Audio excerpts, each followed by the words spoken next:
have a fascination with how Christians consume and interact with social media. And the way I see it harming the local church, because people are having ideas and opinions and preferences formed and encouraged, and it comes out in the local church in a way that is harmful to the congregation, to the leadership, and to the person themselves. One of the best examples of this I can think of is, it hasn't happened in a while, but there used to be a trend where the one I remember is there was a boy band, Anthem Lights, a Christian boy band, and they released these short form videos that at the top it said, "Remember when church music sounded like this?" And then it's a video of them singing this beautiful medley of hymns, Amazing Grace, some Gaither hymns, stuff like that. And it was beautiful. But church music never sounded like that. One, because they're all very well-trained musicians. Two, because they're singing a custom vocal arrangement that does not sound like the original hymn. Like, it has the melody and some of the harmonies, but like, it is a very modernized version of the hymn, which if you phrase it that way, people would be like, oh no, I hate that. The people who love these videos, I mean. But third, the problem is, if it meant so much to them that that's what church music sounded like, why isn't that the music they record? Because that sounds nothing like the music they release. So they're pandering. And so Christians are very easily pandered to. They are very gullible. And so I take it very seriously when I see like one of my church members share something. I might look for an opportunity to kind of like gently and maybe not even directly mention it, but like try and coach them along to be like, hey, that's not something we should believe here at our church. That's not something we want to believe here. It doesn't happen often that I'm able to correct, but I'm always cognizant of it. Well, here we are, back talking about Church Disrupted. This will probably be the last one. And I didn't even expect this one to happen, but they released a video where they interviewed a critic, where they had a critic on as a guest of the podcast. And so I watched a bit of it, and in the opening, they showed screenshots of some of the critics' comments. One of the comments brought up, most pastors don't preach their own sermons. And guess what? The critic was fully against it, just like I was. So I thought, oh, this is great. So I watched like the first 30 minutes of the podcast. These podcasts are way too long. They're way too long, and not enough gets said in them of like specific value. And what I mean by that is, so these podcasts, they tend to like be, one of two things is happening. When they're not making defamatory statements with no foundation, like most pastors don't preach their own sermons, they're doing one of two things. They are having good discussions often that may need to go a little bit deeper to be super valuable. But like, for instance, they had a conversation about it's important for churches, for leadership in churches, to have accountability systems in place to protect the church. I agree with that. And I hope that in that podcast, they started talking about what that looks like. But a lot of times their podcasts just kind of feel like this. Bad system is bad, and we need to talk about bad system because bad system bad. Bad people run bad systems, and with bad people with bad systems, it's just going to be bad. Bad people bad. Bad systems, bad people bad. And if we don't talk about bad systems being bad people, bad. It's just, they're not. The problem is the listener, if they're not thinking critically going, well, what are they actually talking about? The listener could easily go, yeah, bad system's bad. Yeah, I can get behind that. Bad people, bad. And what happens is the listener, if they're not thinking critically, realizing that they're not actually saying anything, they're going to take that and go, what systems are going on at my church that might be bad? What people at my church might be bad? Because by not being clear, by just saying bad people bad, bad systems bad, And again, sometimes they do go into specifics. They talked a lot about Growth Track at some point. I know nothing about Growth Track. Most of what I know about it is from their podcast. And to be honest, maybe they're right. I don't know. I don't know. But that's beside the point. The point is, I have a hard time listening to the podcast because this one really wasn't that different. It's a lot of stuff that's like, yeah, everybody would agree with that, or everybody could agree with that or could disagree with that, but you're being too general. Like, you got to narrow it down a little bit. I'm not saying give names, but like, I don't know. It's got to be more specific to be helpful. So anyway, I listened to a bit of the podcast and I started skimming through, and not once did I find the comment about most pastors don't preach their own sermons, even though that comment was featured at the beginning of the episode. So I decided I'll address it. So I wrote, "Love what I've been able to hear so far, and I assure you, as a fellow critic, I feel very similarly to this guest." Meaning, I know that the podcaster means well, and I agree with most of what they say, but the way they handled the most pastors don't preach their own sermons, the way they handled that removes all integrity for me, so nothing they say matters until that is addressed.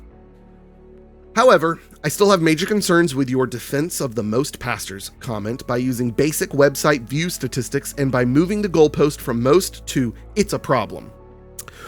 We'll get back to that very shortly. Until that is clearly addressed, if it has, please inform me, I can't trust any conclusion you make or opinion you share. Not that you have any obligation to, I just think it's important you hear this perspective.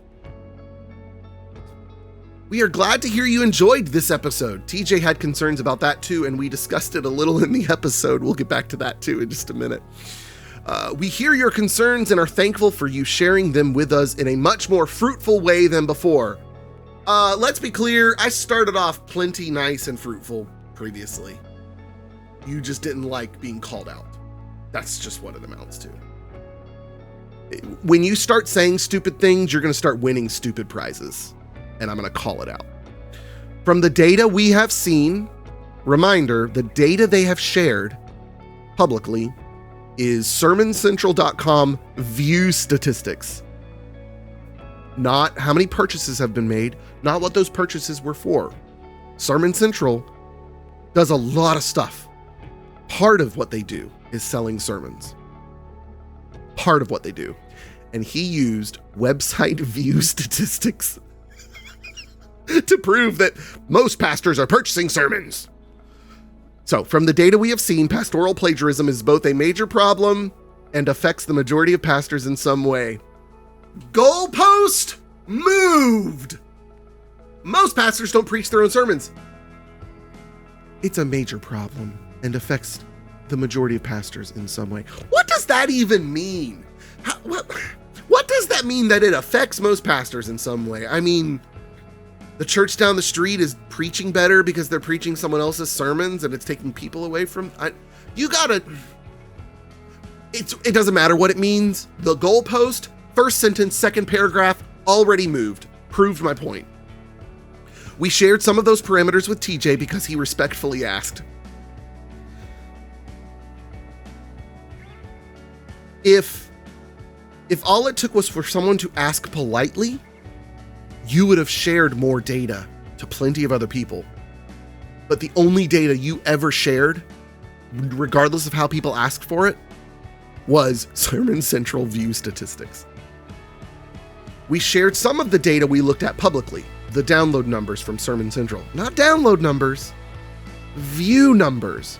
And even if it was download numbers, it would have to be sermon download numbers.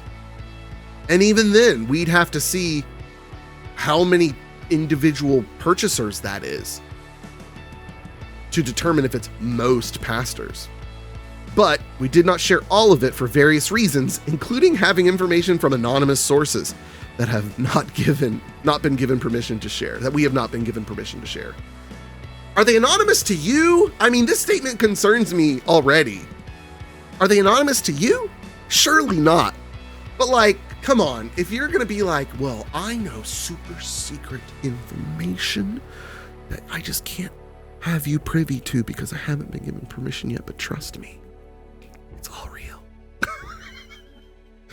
Based on what we have seen, we cannot confidently say that Ken's use of the word most is wrong. We'll get back to that in a second. That's probably my favorite thing he says in this whole thing. No, second favorite. I'm going to say that again. Based on what we have seen, we cannot confidently say that Ken's use of the word most is wrong. Shouldn't your concern be whether Ken can say that it's right? Shouldn't that be your concern? Neil deGrasse Tyson says a lot of things that I can't prove wrong, but I would expect him to be able to prove it right if he's saying it. You know what I mean? Do you get what I'm saying? Imagine if the world operated like that. Well, I can't prove you wrong, so go ahead, say it. It must be true. However, with the launch of SAI, this is his nonprofit thing that scares the living daylights out of me. If this is how he handles analytics and data, oh, heaven help them. However, with the launch of SAI, we will be doing more research. Great, more numbers to misinterpret. We will be doing more research into this in an attempt to get better data to share publicly. There's not much data on this shared publicly, largely because it does not benefit pastors, the companies selling sermons, or sermon ghostwriters to talk about it.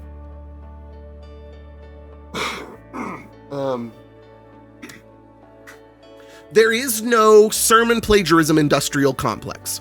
There is no big sermon holding us down, hiding this data. That is not a thing. You are proof of what I was talking about earlier, where Christians are really gullible. Like, you're way too deep into this and you're seeing conspiracies where there aren't. The data isn't there because no one has done it. Like, okay. Let's say this. This just hit me. Let's say that pastors, companies selling sermons, and sermon ghostwriters are keeping the data from being shown. Why would you trust the data coming from them anyways? You need an outside source, which is, I think, what you're trying to do, but heaven help you if you look at view statistics from a website and say, they're buying sermons.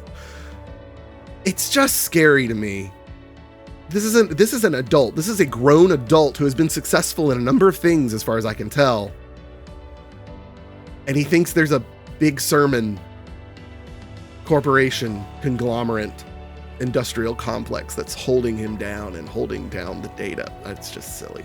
Additionally, there are a lot of NDAs involved, which makes it difficult to get people to talk on record.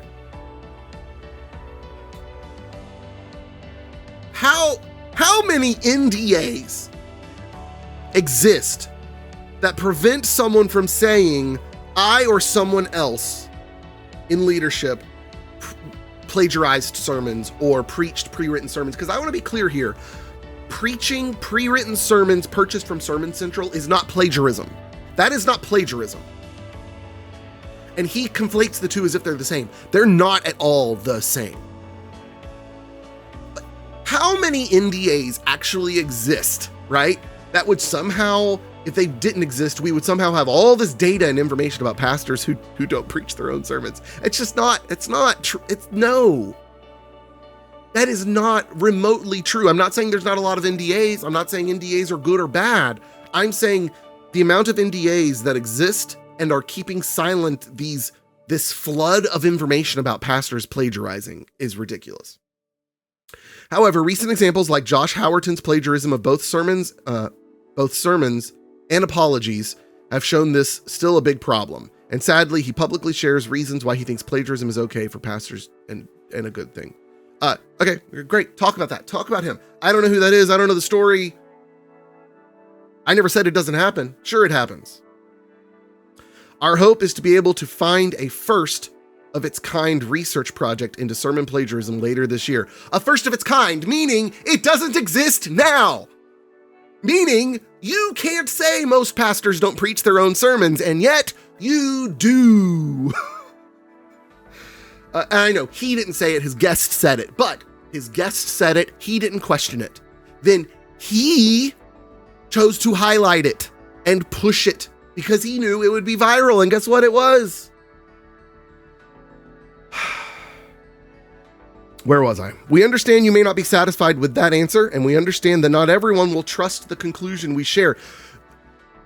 You've given zero reason to trust it. So it's not on us that we don't trust you. It's on you that we don't trust you. That is true no matter how good the data is. No, that's not true at all. Good data, good. No data, bad. You have no data. You have view statistics and experiences.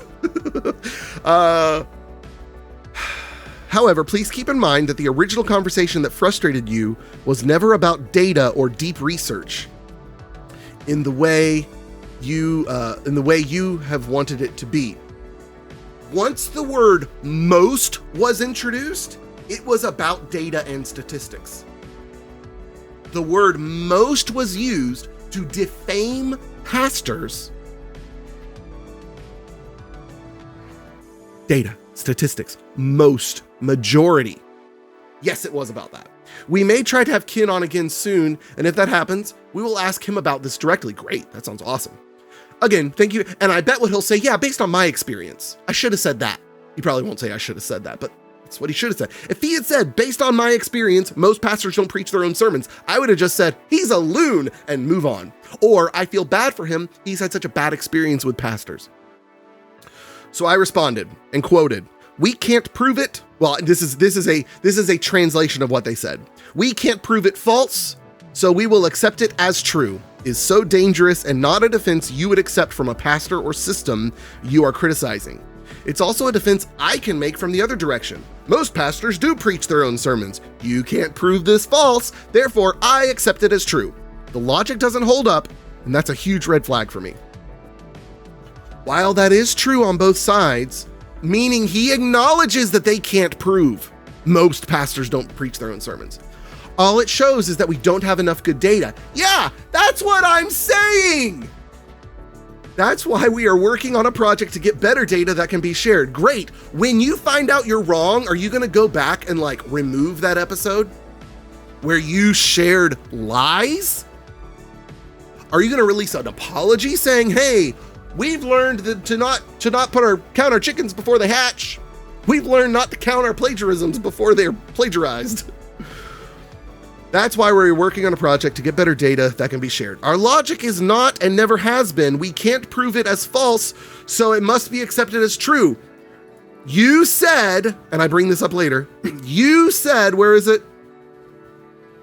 From the data we have seen, pastoral plagiarism. Oh, no, not that one. Where is it? Oh, based on what we have seen, we cannot confidently say Ken's use of the word most is wrong.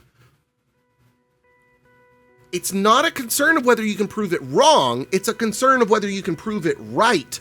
You are only concerned with if it's false or not. You're not concerned with whether it's true. Something can be in a state where it's neither false nor true because it's not proven or disproven, which I have a great statement later about that too. So our logic is not and never has been, we can't prove it false, so it must be accepted as true. Even though that's literally what you said, our logic is that we tend to believe it's closer to the majority than not based on the data we have seen and our experiences inside these ministry systems. So again, it's close. Well, that's not what you said. Goalpost moved. Also, our experiences. Okay, we'll say based on our experience. That's not what you said. Goalpost moved. There is a lot of data we have seen that we simply cannot share publicly, and that is for a variety of reasons, but our aim was never to prove this. It was simply to discuss the issue of pastoral plagiarism. Then you failed at that. You chose to allow them to say most pastors. You chose to highlight with a reel that started with most pastors. You failed at having a good conversation and then highlighting that conversation because you highlighted the part that you're now saying, well, that wasn't the point. That wasn't the point. Well, it was because you highlighted it. Our aim was never to prove this. It was simply to discuss the issue of pastoral plagiarism. Wait, and so our aim was never to prove this.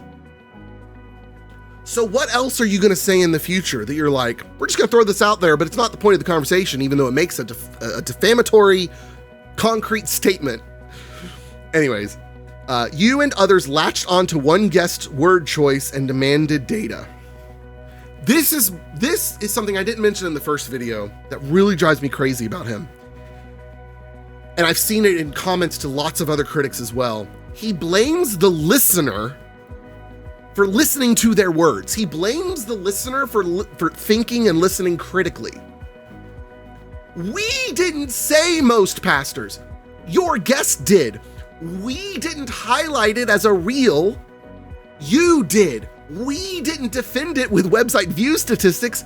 You did. We didn't latch onto his word. You highlighted it and defended it. What? Do you want us to only latch on to certain words?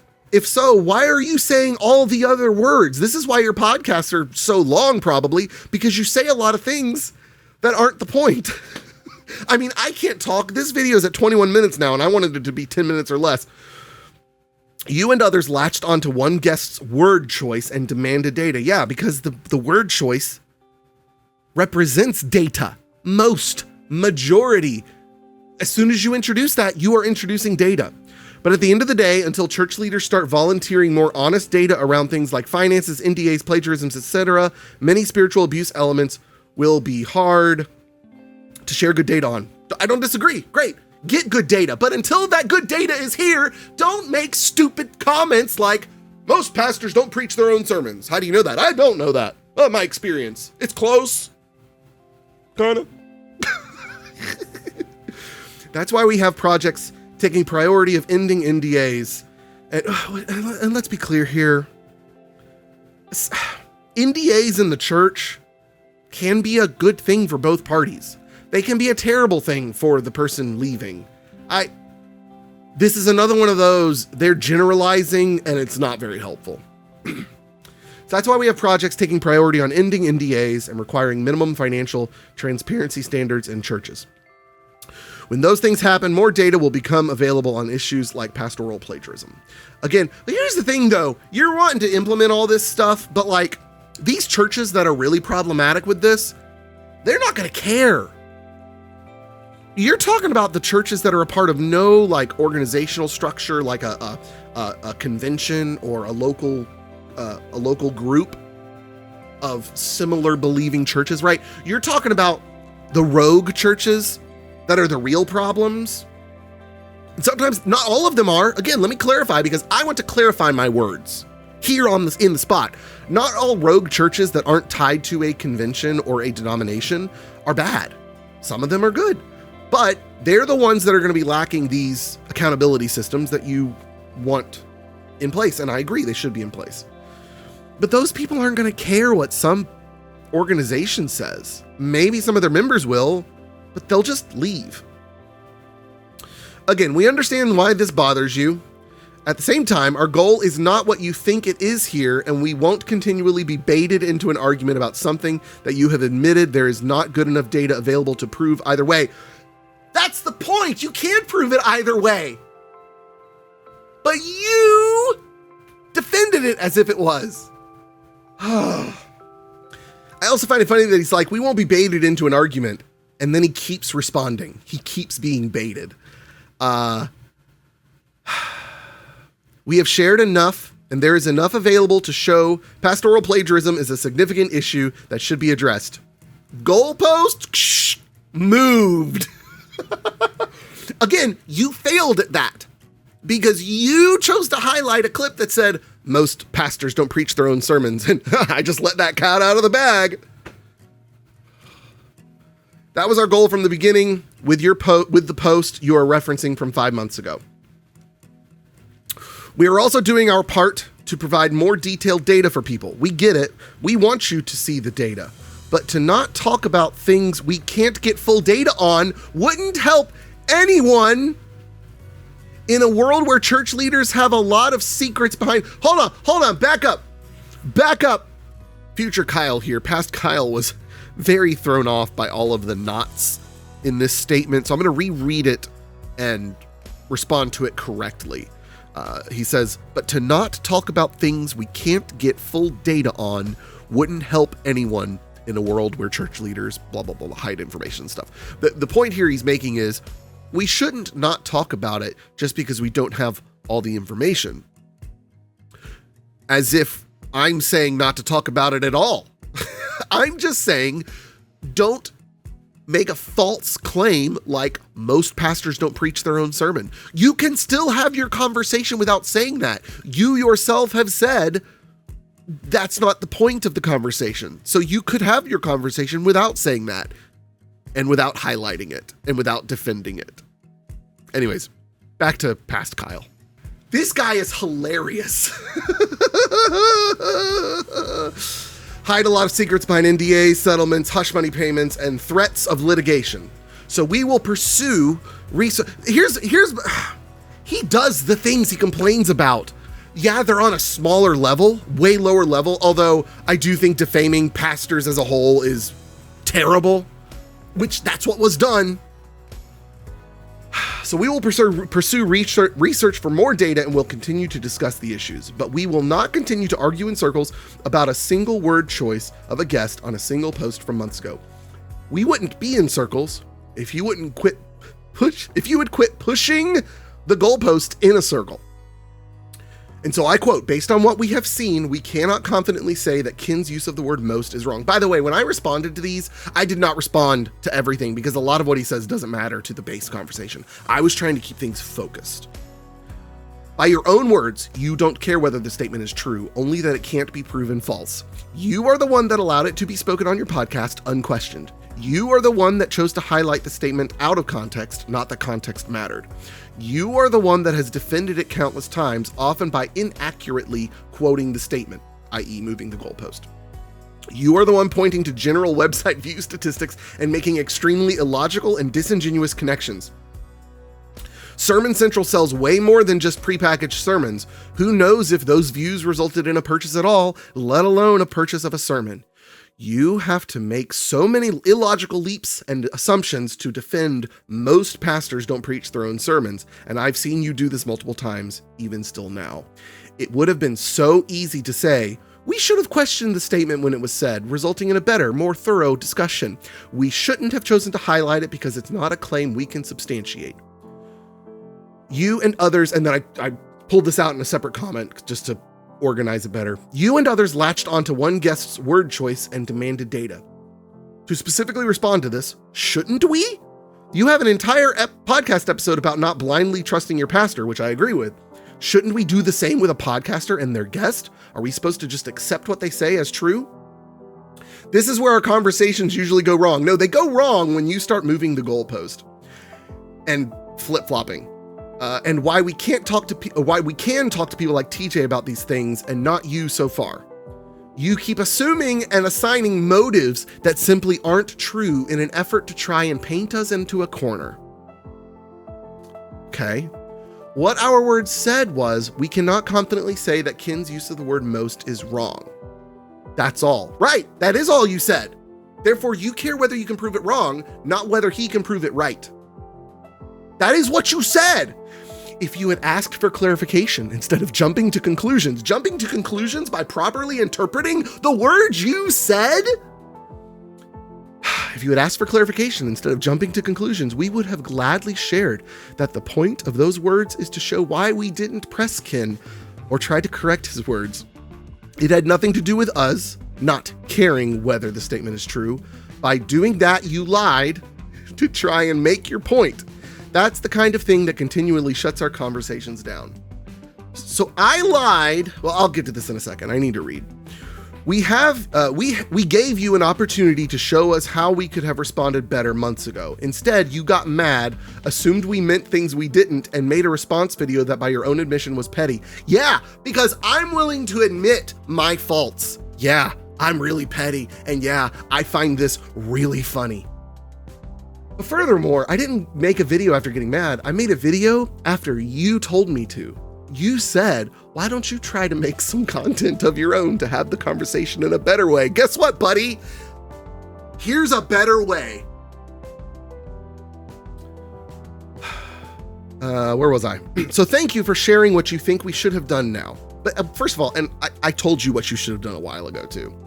So thank you for sharing what you think we should have done now, but it is too late based on your continued combative and petty responses. Too late to do the right thing. Too late for you to add a clarification and apologize for lying and defending a lie and moving goalposts.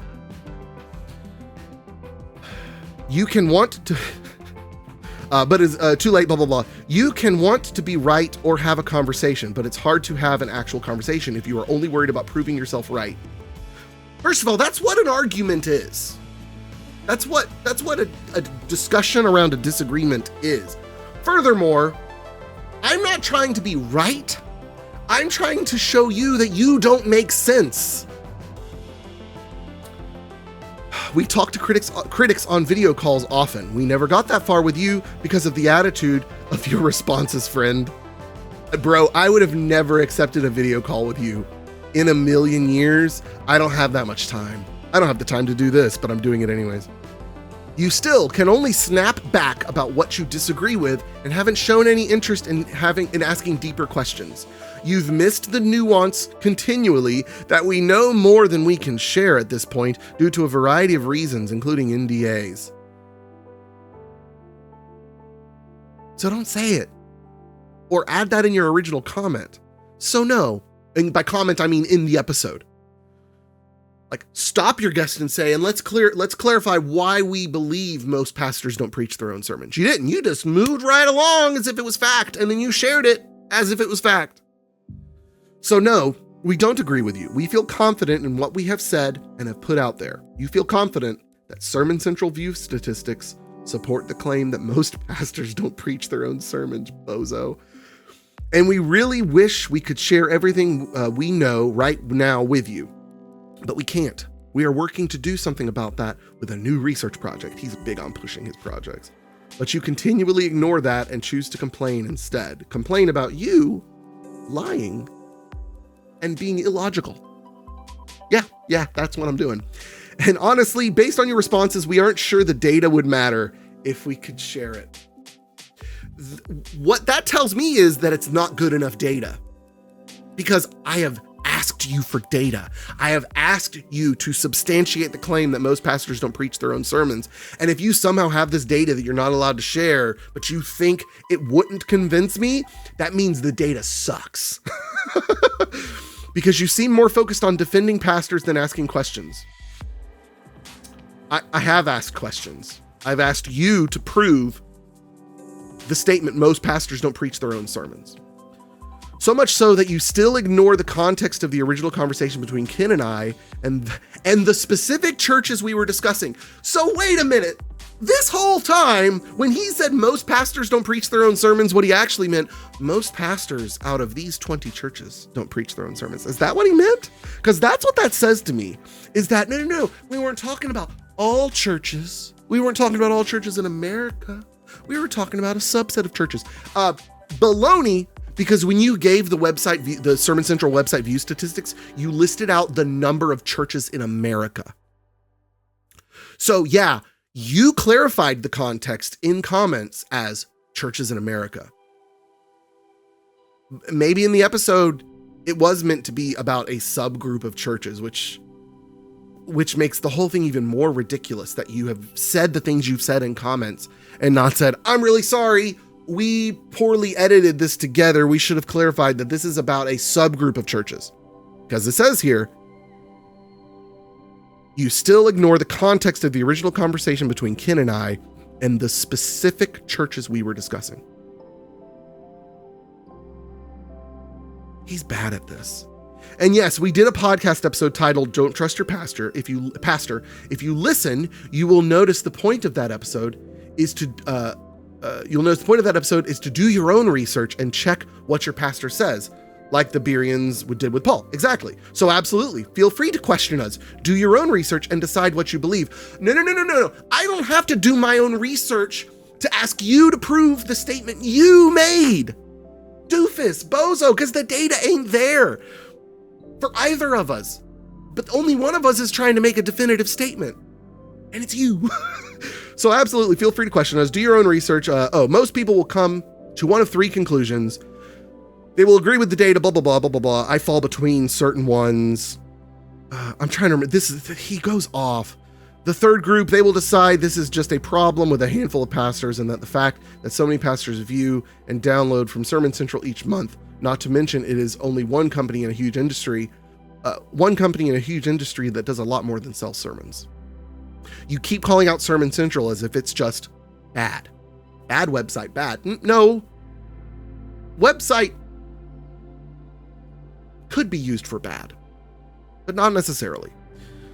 Means they are simply getting a lot of help with their sermons instead of plagiarizing them. Okay, I don't see a problem with that. In such a case, the person would have to decide if this level of reliance on Sermon Central tools and many others is good, or whether they should be spending more time getting vision and messages from the Holy Spirit. Okay, I'm gonna take this as an opportunity to say, because I haven't actually said this yet, I don't think it's such a bad thing if a pastor buys a pre-written sermon. I think it's bad if plagiarism's bad, but and should a pastor do it every Sunday? No. But,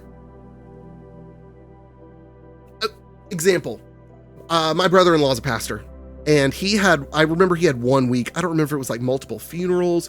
He had a lot of crazy stuff come up that week, and and he wasn't able to make it to some church event or whatever, and it caused an issue with some of the church members. They got upset that he wasn't there. The point of the story is sometimes pastors have a lot more to do than prepare a sermon. And sometimes going to Sermon Central and buying an outline is your best option. So yeah, it could be used for good. You have no proof of what purchases were made, let alone how they were used. From what we understand, it seems like you question us, and based on the information, you looked and landed somewhere between number 2 and number 3. These are the groups that he talked about up above that I didn't read. We were and are good with that. But this continual line of argumentative comments and complaining isn't helping anyone and isn't showing the fruit of the Spirit to those watching. What's not helpful to anyone is you allowing lies to be spoken on your podcast. You want to talk about, you want to call me out for not exhibiting the fruits of the Spirit? Which I'm not going to disagree with. Yeah, I'm failing at that. I am not being kind right now. How about the fact that this all started with a guest on your podcast bearing false witness? Boom.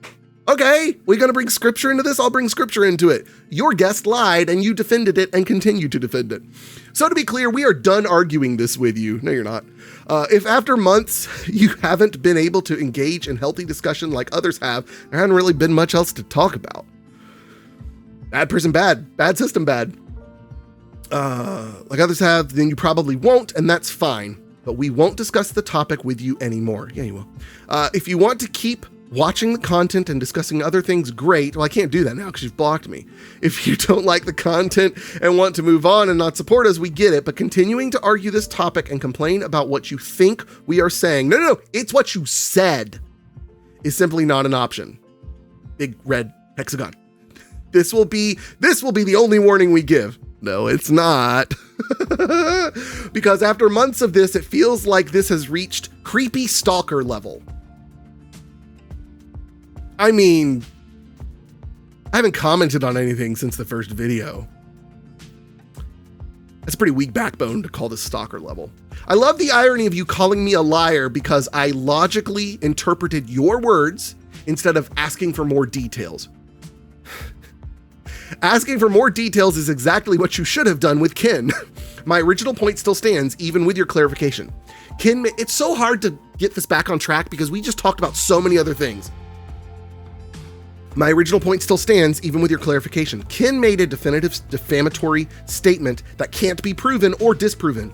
Instead of pointing out that it can't be proven or disproven, you allow it and highlight it as if it is true. Because, well, based on our experience and the really weak data we have, it looks like it might be mostly close to true. I know you don't want to, but I'd love some sort of response to what I've said about your Sermon Central data interpretation, meaning you've said nothing about the fact that Sermon Central does way more than sell sermons. I haven't gotten to deeper questions because your response to the basic questions have been lacking or entirely missing. I didn't assume you meant things you didn't. I assumed the words you said, you or your guest said, were the words you or your guest meant. I haven't commented on anything for quite a while. This conversation interests me. I haven't commented on anything for a while. This conversation interested me, so here I am. Definitely not a stalker, just very petty. And yes, that brings with it an attitude, and annoyed by your attitude you've shown to have with plenty of commenters, not just me. Bro, you're doing it again. Yeah. What do you mean? Being consistent? The words we said are what we meant, and we did not call you a liar. We said you lied.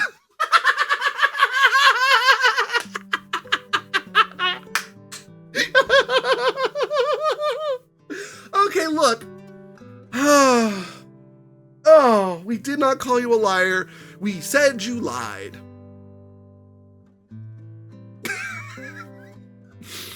Like it's right there. It's right next to each other. It's not like this was separated in multiple comments. The words we said are what we meant. Which ones? Because you flip-flopped a lot. And we did not call you a liar. We said you lied when you put words in our mouths based on assumption. No. Oh, wait. This is another great line. You cannot use logic as a justification for false assumptions. Any sentence that begins with "you cannot use logic" is spoken by the loser of the conversation. You can't use logic to interpret what we said. What's wrong with you? You're supposed to ask for clarification. Don't you understand how this works? We make a statement that seems pretty extreme, and you're supposed to say, wait, you said that? Is that what you really meant? And then we would clarify what we meant instead of just clarifying what we meant in the first place. Except you're still defending the first statement you said, which is that most pastors don't preach their own sermons. You cannot use logic as a justification for false assumptions. You have made it abundantly clear that you think we should have pressed Ken, and we have tried to make it clear we disagree. So it's done. Exactly. You are okay with a guest on your podcast saying something as long as it can't be disproven. You don't care whether it can be proven. That is what you said. And that is what I called out.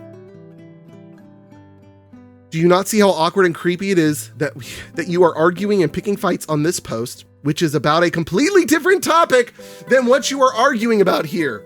About a completely different podcast episode that aired in December 2023. Earlier you said you discussed it a little bit in the podcast. It's done. You don't like what we said or how we conducted our interview. We have heard you, we disagree, but also we can't change the past. Guess what? In the online world, you can.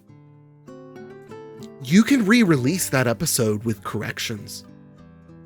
You can remove the short form content that's highlighting most pastors don't preach their own sermons.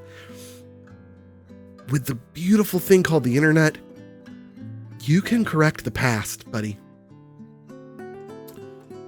So, that interview is what it is.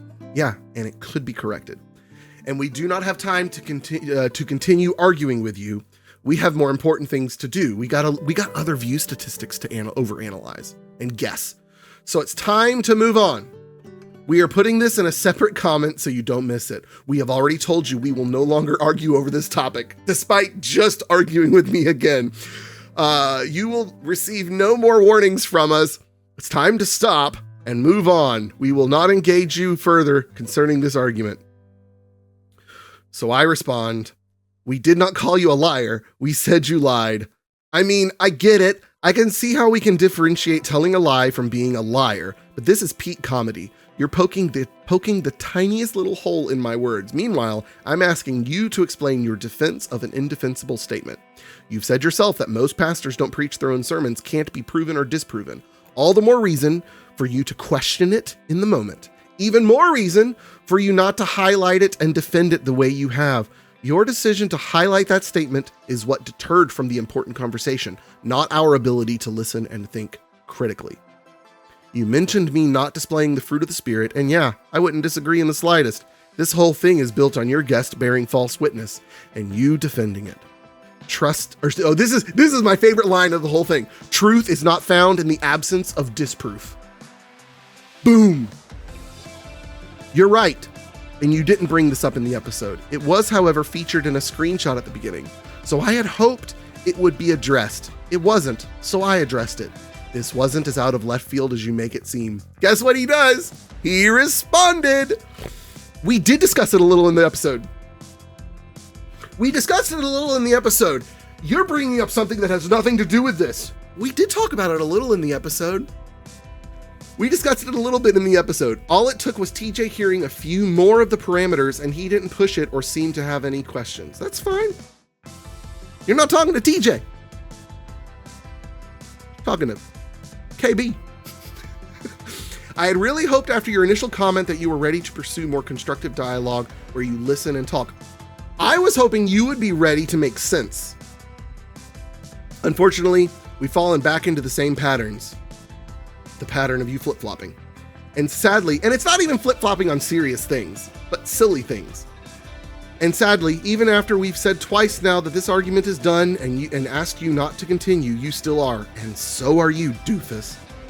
So, to be true to our word, now you are completely done. Hate it, we prefer conversation. Then you should learn to have it better. Rarely block people, but you really can't seem to let it go. Praying for peace, bud. So I quoted, do you not see how awkward and creepy it is that you are arguing and picking fights on this post, which is about a completely different topic than what you are arguing about here? And then below that, the other quote, we did discuss it a little in the episode, and I wrote, I'm a Florida man and love a good flip-flop. I'm wanting to have a discussion. It's just a hard discussion you don't want to have. All it took was TJ hearing a few more of the parameters. Boy, it'd be great for you to share those with me and the other critics calling out the statement. Guys, this has been a pleasure and a joy, and I hope you enjoyed it. I'm sorry this was almost an hour long, but I find this stuff hilarious and I need to share it with others. It's just so funny. Anyways, I need to go record video game videos now. Adios, goodbye.